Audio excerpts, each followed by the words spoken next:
Another day, another pagpapanggap. Hey guys! Welcome back to Bien and Fam Mini Vlog.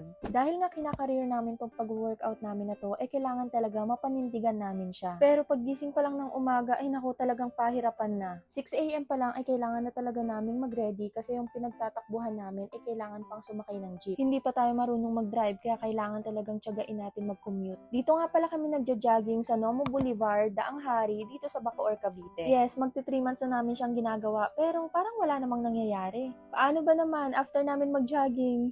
Ayoko na lang mag-talk. Anyway, kidding aside, sobrang sarap talaga sa feeling kapag nakakatakbo ka, napapawisan ka.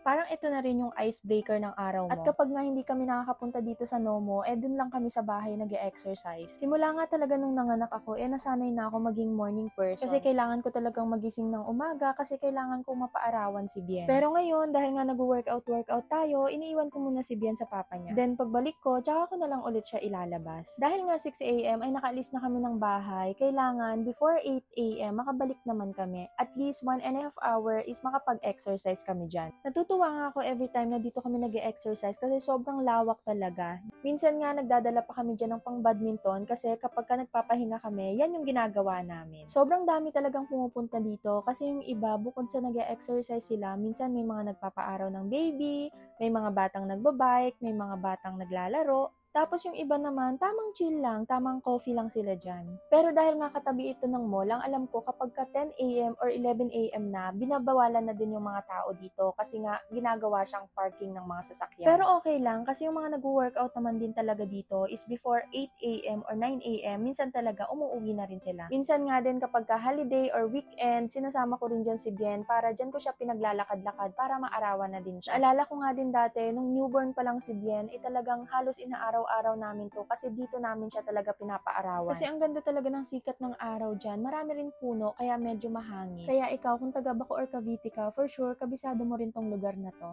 Holiday nga niya nung pumunta kami dyan, kaya kung mapapansin niyo sa video, marami talagang tao. Pero may mga time talaga na nasusolo namin yan. Sa hapon naman ay pwede rin tumambay dito kung gusto mo lang mag-chill, manood ng sunset, mag-biking, mag-badminton, volleyball, lahat na pwede dyan. Sobrang lawak ng lugar kaya kahit maraming tao, okay lang. At kung gusto niyo naman mag-food trip, tatawid ka lang, mall na yan. O diba, exercise yung nasa video natin, exercise yung usapan natin, pero bakit tayo napunta sa food trip? Kasi nga, after exercise, mag-food trip tayo. Ayan, sa mga oras nga na yan, pauwi na kami dyan. Nag-stop lang kami kasi ini-enjoy lang namin yung sunrise. Malapit lang din naman kasi kami dito, kaya hindi rin kami ganun na nagmamadali. Sa sobrang lapit nga namin, pwede rin naman talaga siyang lakarin. Actually, nung unang araw nga namin napunta dyan, nung pauwi, nilakad lang din talaga namin. O siya mga mami, dito ko natatapusin tong mini vlog na to. See you next time. Bye!